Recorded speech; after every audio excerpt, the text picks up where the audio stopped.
Okay. And then so far, how's the existing traction ya? Setelah sempat viral itu tuh, kita bahkan hampir 7 bulan, 8 bulan kita nggak marketing lagi, organik aja. Jarang banget gitu kita buat konten lagi, karena tadi nih kita bentuknya masih in-house, dan kita rasa, wah ini overwhelming nggak akan bisa ditangani nih sama kita dengan ini. Makanya kita shift ke model yang kayak gini.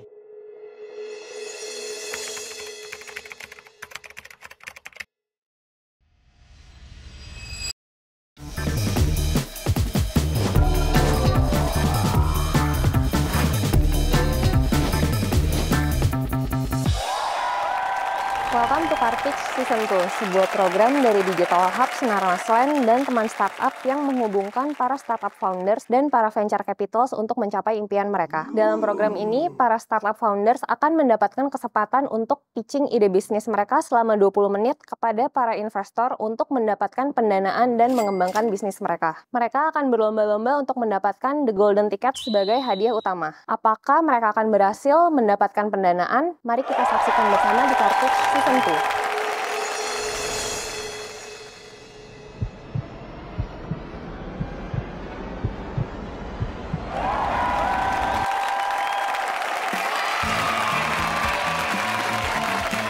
So, perkenalkan, nama saya Jesha Febrati Effendi. Saya dipanggil Jesha, so I'm New Ventures Manager at Living Lab Ventures. Mungkin yang membedakan kita dengan venture capital firms itu, we are still revolving around our main core business, which is property gitu kan. But then, we also realize that Sinar Maslen itu bukan seperti property developer lain, because we are building a city. Dan di dalam satu kota itu kan ada banyak banget ya use cases, ada banyak banget pain points of our citizens yang harus bisa dipecahkan gitu kan. Yang biasanya kita utamakan adalah startup yang memang punya solusi di bidang city centric, not necessarily smart city. We are open to any kind of startups and any kind of industries as long as it's relevant to solve the pain points of our citizens, commercials, a lot of use cases here. This is going to be very personal ya mungkin. One of the main quality that we look in a founder is they believe or not in their ideas.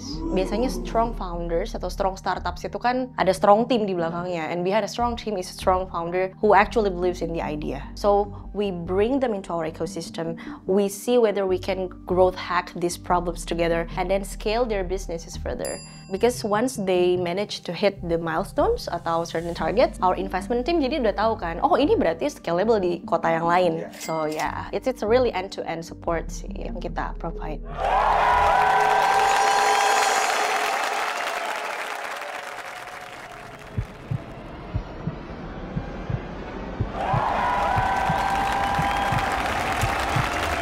Halo, Jesha. Gimana? Yang udah di-prepare pastinya back-nya gitu, karena terus mungkin mentalnya, karena ini diliput itu kan jadi konten, jadi agak sedikit beda ya mungkin ya feel-nya, jadi lebih deg-degan lah gitu kan. Dan harapannya untuk pitching season 2 ini bisa ngebuka jalur sih, karena memang funding itu jadi salah satu masalah terbesar apalagi untuk early stage startup gitu ya. Dengan adanya acara ini I think bakal ngebuka koneksi juga, network dengan visi-visi yang mungkin lebih cocok. Gimana? How is it going? Good. Sekarang kita lagi considering untuk fundraise sebenarnya. Tell me more about Rumah. Jadi Rumah ini sebenarnya adalah service provider. Dimana kita provide end-to-end solution untuk interior design services, mulai dari designing, planning, construction ya. Cuma salahnya adalah ketika kita ngomongin interior design itu pasti banyaknya yang mikirnya, oh ini services yang gak umum gitu ya, mungkin bukan semua orang gitu kan. Nah, justru di sini misinya kita pengen democratize this interior design things gitu. Dengan cara gimana? Kita pengen lowering the cost, achievable gitu ya untuk semua orang banyak. Karena kalau boleh cerita sedikit ini di luar pitch sih, cuma dari pribadi aku sendiri, interior design itu sangat pengaruh gitu ya, apalagi sama pribadi sendiri ataupun sama keluarga gitu ya. Kalau kita ngomongin tentang rumah nih, itu aku punya rumah yang berantakan, kamar juga cukup berantakan, itu ngaruh banget gitu kan ke moodnya aku. Kadang-kadang jadi gampang emosi mungkin ya, jadi lebih kayak terpengaruh lah sama suasana ruangan itu gitu kan. Nah, that's why kita pengen start this business. Tapi sebenarnya kita kemarin mulai pertama dari marketplace gitu. Kita pengen jadi marketplace yang menghubungkan antara klien dengan vendor, klien dengan desainer dengan vendor, tapi ternyata nggak quite solving the problem gitu kan, karena di marketplace ini nggak bisa menjamin quality itu bisa tercapai gitu kan, waktu itu bisa terpenuhi dan biaya itu bisa murah. Nah itu kita akhirnya pivot ke idea ini, dimana kita ikut terlibat dalam proses desain dan proses renovasinya secara langsung gitu dengan sosok yang namanya PM-nya gitu kalau di kita ini. Benar. So ini nggak apa-apa ya, aku sambil tanya-tanya juga. Boleh. And then berarti kalau untuk desainer interiornya sendiri, kalian punya in-house dedicated team atau kalian outsource different organization atau I just wonder about the operational sih. Kalau sekarang ini kita startnya freelance itu desainernya. I see. Jadi desainernya terdaftar di kita curate, kita lihat gimana dia perform sebelumnya gitu ya di pekerjaan mereka. Kalau oke, kita masukin gitu kan. Kita sebenarnya pernah running secara in-house juga. Gitu kan. Karena background gue bukan dari desain interior, dan jadinya aku putusin in-house dulu, kita belajar gimana cara kerjanya, approaching klien, cara kliennya mikir, dan I think kita udah cukup pede untuk bilang ya semua project ini kita bisa dikerjain secara individual gitu ya, khususnya untuk rumah-rumah yang ada di Indonesia nih gitu kan, karena rata-rata mungkin nggak terlalu besar projectnya. Satu desainer bisa cukup lah ngerjain satu project. Begitu. Dan keep going. Jadinya dengan model itu juga inilah kita consider untuk ini scalable gitu kan, ini bisa diperbesar untuk bisa serve ke daerah lain, itu jauh lebih cepat, jauh lebih gampang setupnya. That's why kita buat ini jadi startup yang digital gitu kan. Sejauh ini udah ada berapa project dan berapa designers kalian libatin? Jadi sebelum ini ya, dari sebelum kita coba modelnya freelance sama pas in-house. Nah, ketika in-house ini kita hire 2-3 in-house designer. Gitu, dan mereka bisa kerjain project per bulannya 200 jutaan lah untuk satu designer. Gitu kan. Untuk satu project atau satu unit atau gimana nih kalian? How do you do the pricing sih? Yang aku juga penasaran. Kalau pricing ya, jadi pricing ini kita patoknya untuk desain ini per ruang. Karena ada masalah juga ketika klien nih nanya-nanya tentang interior design, berapa sih biayanya? Kita tanya lagi nih, luas ruangannya berapa? Banyaknya loss juga di situ leads-nya, karena ya even mereka nggak tahu gitu kan ukuran ruangan mereka berapa dan malas juga ngukurnya. Jadi kita desain, lah rata-rata ruang di Indonesia itu 15 meter persegi gitu kan. Kita ambil harga tarif yang di atas harga fresh graduate gitu kan, dan kita patokin jadi per ruangan. Nah untuk biayanya sendiri kita ketika renovasi ya, kita nggak batasin batas bawahnya karena bisa macam-macam gitu kan ya. Untuk satu proyek lain mesti beda. Nah jadi itu kita bedain gitu kan ya, harga desain sama harga build kita bilangnya. Jadi kalian punya opsi design only sama yang build gitu. True. Dan ada satu lagi juga yang sebenarnya cukup unik, itu kita ada paket decorate juga. Decorate ini lebih ke kita designing tapi pakai barang-barang retail, barang-barang dari e-commerce yang lepasan gitu kan. Mungkin untuk yang kos-kosan gitu kan ya, mungkin budgetnya ya enggak lah, cuma pengen punya ruangan bagus nih. Nah dia cukup pakai barang-barang dari merek-merek tertentu ya bisa. Berarti ada 3 lah ya tadi main source of revenue-nya ya, kalau dari yang aku tangkap. Yang paling contribute terbesar to your existing margin and all that. Contribute terbesar pastinya yang build sampai build ya. Karena mindsetnya kalau decorate ini kan lebih ke tadi sama siswa mungkin ya, ataupun anak muda. Kalau yang desain and build ini lebih ke ibu-ibu mungkin ya, yang udah pengen punya kitchen set yang bagus nih gitu kan, udah punya impian lah gitu kan. Nah itu yang paling bisa dibilang murah lah biaya marketingnya kan mereka, karena mereka udah punya keinginannya gitu, willingness-nya. Nah itu main source utama sih. Tapi desain pun nggak mungkiri, karena ternyata meskipun kita branding ini untuk ke rumah residensial, tapi ternyata ada banyak kebutuhan dari bisnis juga, sektor bisnis. Itu bisa serve-nya kita bisa di luar Jabodetabek, Bandung gitu kan, dimana kita kerjain karena full online prosesnya. Gitu. Kita pernah ngerjain project kayak lobby kampus, ada juga kayak beauty house, itu semua di luar Jawa gitu ya. Itu bisa dikerjain. Gitu. Terus kalau buat yang existing, kliennya mainly secara demografi, tadi kan udah sempat bilang ya ada yang ibu-ibu gitu, terus ada yang fresh grad, atau geografi ya, itu sekarang projectnya di mana aja persebarannya? Sekarang yang kita masih jalanin sebenarnya kita belum touch sampai ke model yang freelance tadi ya. Ini terakhir kita ini masih yang in-house ini, cuma kita udah mulai lepasan. Jadi kita masih transisi nih sekarang ini.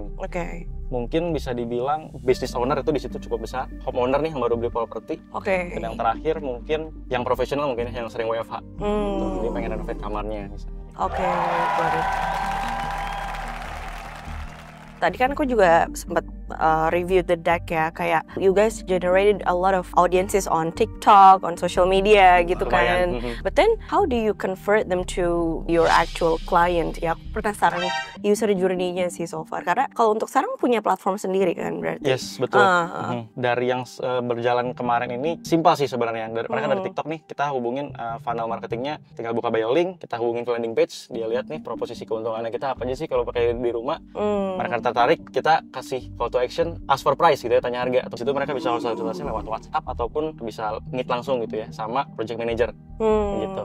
Oh, berarti journey-nya dari TikTok, terus ada human involvement-nya ya, di situ ada CPM ini yang nanti Betul. ditanya-tanya. Karena sejujurnya itu yang pengen kita replace itu kan, karena untuk scalability pengennya sih orang langsung daftar aja gitu kan. Cuma nggak bisa idealis juga sih, karena orang masih pengen nanya-nanya juga tentang budgetnya mungkin. Nanyanya berarti via, ya aku penasaran dari product wise-nya sih ya. Misalkan aku buka TikTok gitu ya, terus kayak oh ya ask the PM misalnya gitu ya, terus aku klik and then dia di redirect ke WhatsApp kalian gitu ya berarti ya. Utamanya kita ke WhatsApp dulu aja. Kalau perlu meet-nya, kadang-kadang ada yang lebih prefer untuk telepon ataupun meet gitu kan ya. Kita terima aja dulu gitu kan. Got it. Kita dijadwalin aja sih gitu kan.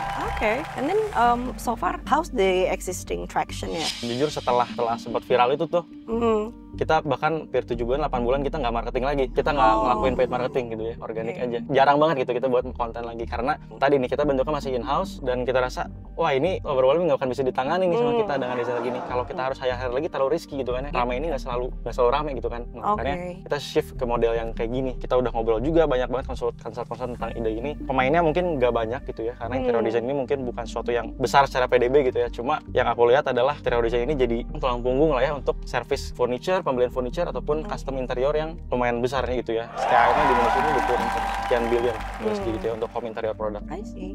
Okay, and then challenge-nya pasti aku ngebayanginnya ops-nya sih. Itu pasti bakal heavy banget kan, apalagi orang Indo tuh dikit-dikit nanya gitu kan. And then you provide design as a service lah, as a basis gitu kan. What is the main challenges that prevent you from growing faster sih so far gitu ya? Itu betul banget tuh masalahnya di ops-nya ya. Jadi emang kita perlu orang-orang yang khusus yang ngerti tentang estetika nih, sama ngerti juga lapangan gitu kan ya, karena dia akan menjabatanin antara desainer sama workshop nih.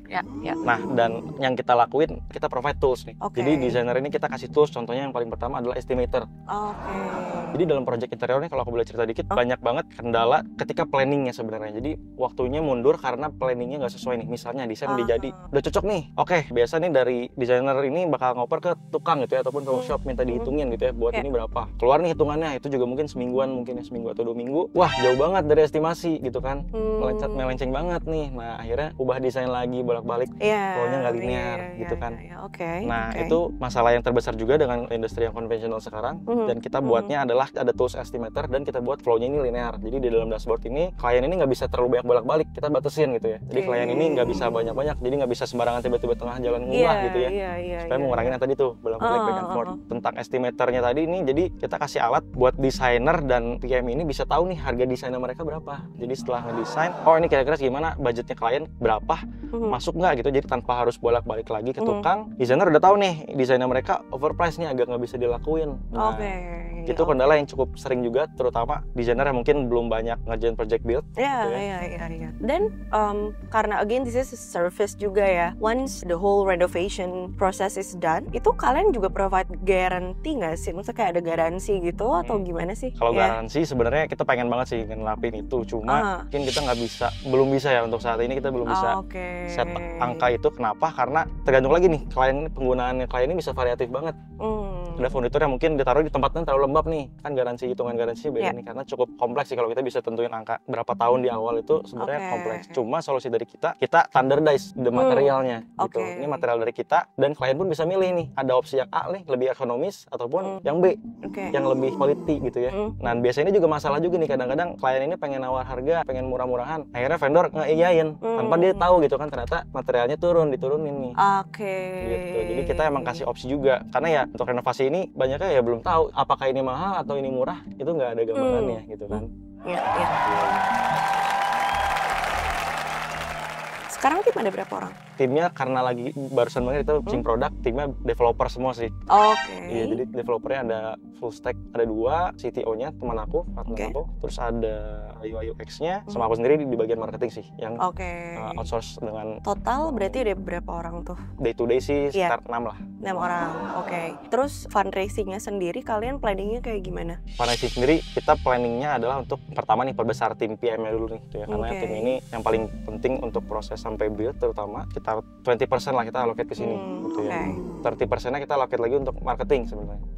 Dalam artian kita lagi bikin konsep juga nih, karena kita lagi pengen bikin experience center. Cuma kan kadang-kadang experience center itu tuh orang malas datang juga ya. Kalau kayak IKEA mungkin gitu kan, karena ada tempat makannya juga yang nggak lihat bisa sambil makan. Sedangkan kalau cuma pure furniture talk itu malas juga sih datangnya gitu Yeah. kan saya pikir. Nah jadi kita lagi cari-cari unit juga dan kita ngeliat juga di sini di beberapa bagian di Jakarta itu ada properti yang menarik banget nih, trennya murah.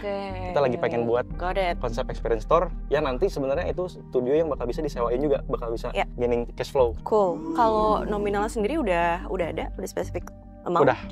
Jadi meskipun kita fractionnya belum bisa kegambar ke sana gitu ya, cuma kita percaya sekarang udah terdaftar 25 desainer nih. Alright. Freelance. Nah, mereka bisa masing-masing ngerjain project sekitar miliar rupiah gitu ya per bulannya. Oke. Dalam setahun mungkin kita bisa nilaiin revenue kita sekitar $1.000 paling dasarnya gitu ya, untuk service, design and build doang gitu ya. Nah dengan itu kita coba pede dengan angka multiple 4 kali revenue untuk valuasi sekarang ini 1,6 juta USD gitu ya.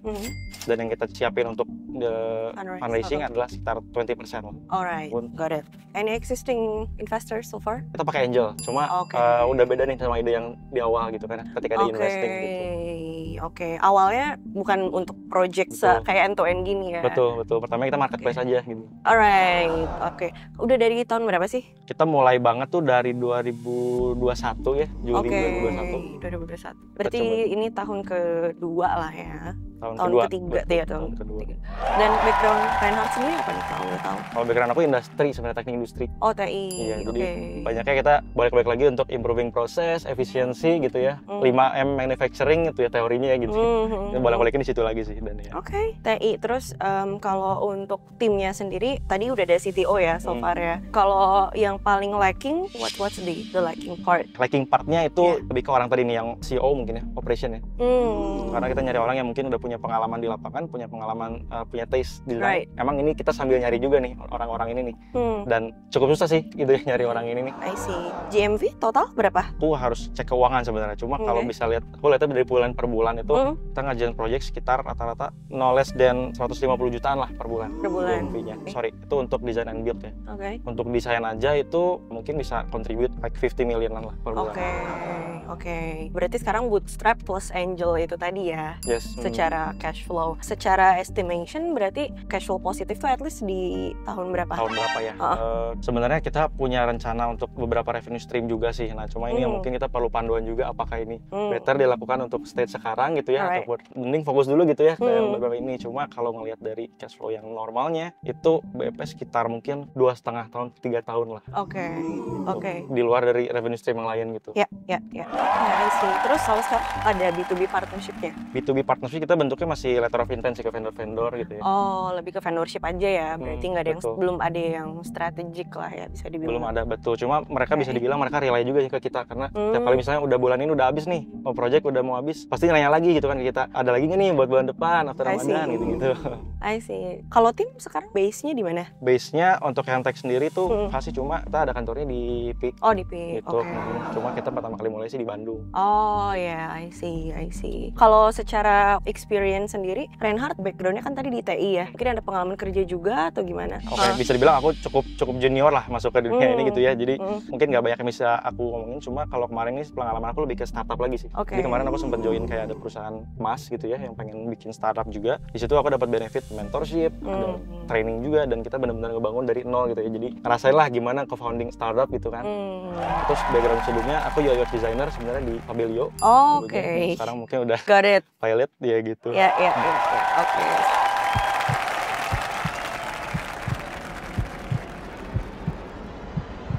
Then I think I would like to hear more sih about rumah. Okay, thank you so much. Yeah, so I'll catch you later on the next one. Okay, thank you sekali. Oke, sampai ketemu lagi. Thank you. Perasaannya pasti lumayan nervous ya. Ada kamera yang ngeliatin gitu kan ketika ngobrol. Lebih pengen untuk kolaborasi gitu ya dengan visinya ataupun dengan ekosistemnya. Pengen cari partnership sih karena ngelihat industri ini tadi aku rasa perlu campur tangan banyak pihak gitu ya yang memang bergerak di bidang ini yang udah ahli gitu kan. Hari ini lumayan hektik gitu kan, aku kan dari Bandung untuk ke BSD gitu kan. Terus telat banget lah, jam wakernya nggak bunyi gitu kan. Terus travelnya telat juga, tadi aku jadi ngerepotin tim Carpet juga nih. Karena akhirnya telat sejam juga gitu kan. Terus dompetnya hilang lah, macam-macam lah. Jadi emang sampai ke sini lumayan mumet gitu ya, asam lambung juga lagi naik gitu kan, cukup stressful. Tapi akhirnya ke tempat ini, thank you banget buat tim juga. Yeay. Jadi mereka tuh generate audience justru dari TikTok. So I think that's a smart way to actually create awareness, and then whether it's a quality leads or not, that's another problem. Apakah masuk? Yes. To be honest, masalah yang dialami oleh mereka juga kita alami gitu loh. Jadi they're helping us to validate as well.